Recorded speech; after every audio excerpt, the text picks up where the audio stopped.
became real. Not just lessons and stories from NCOs. And then you came home.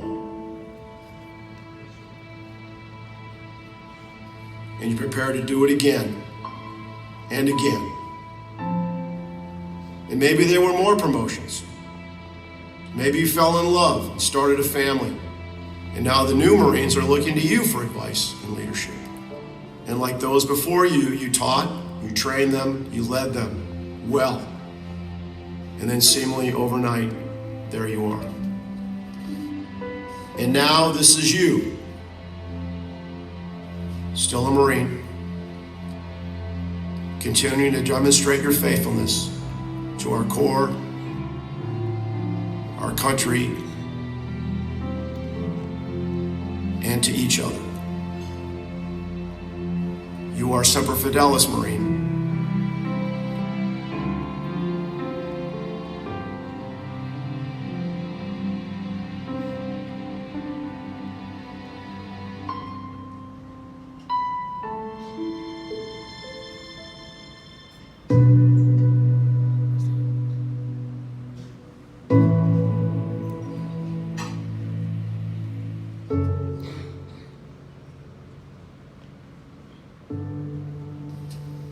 Every Marine needs to see these wheat fields. On the 6th of June, 1918, Marines crossed the line of departure and attacked the west side of Belleau Wood, charging through this field through heavy enemy fire. They paid a high price for their bravery.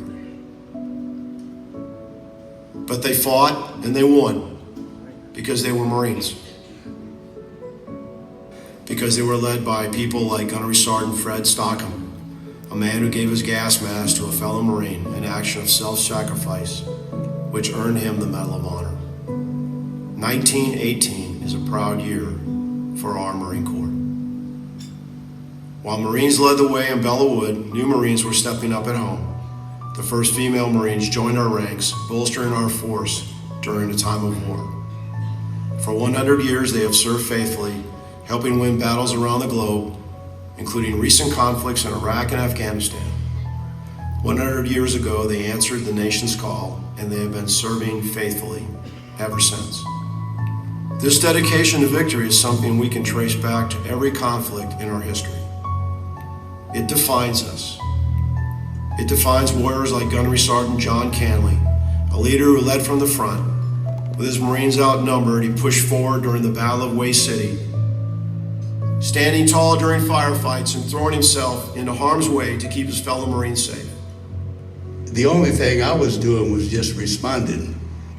The Marines, the young Marines, it shows them that it's not do as I say, it's do as I do. And just being that close with them brings motivation to them. During firefights, when we'd be all hugging Mother Earth, he'd be standing up directing us.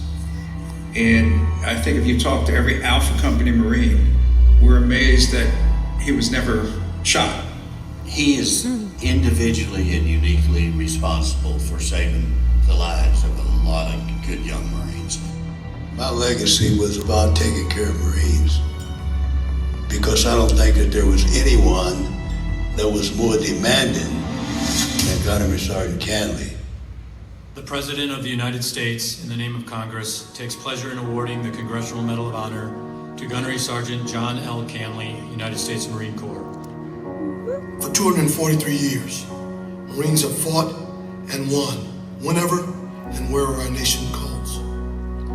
In the harshest conditions, over the most brutal terrain, and against the most formidable enemies, Marines defend the ideals of freedom with grit and tenacity. Though battlefields will change and capabilities evolve, history tells us that true victory comes from the individual Marine. A Marine with steeled resolve, the drive to overcome any obstacle, and the warrior spirit to fight and win against all odds. That is how battles are won.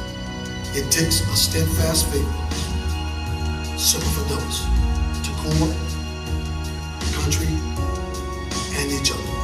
Happy birthday, Marines.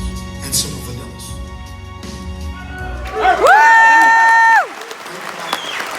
Before you came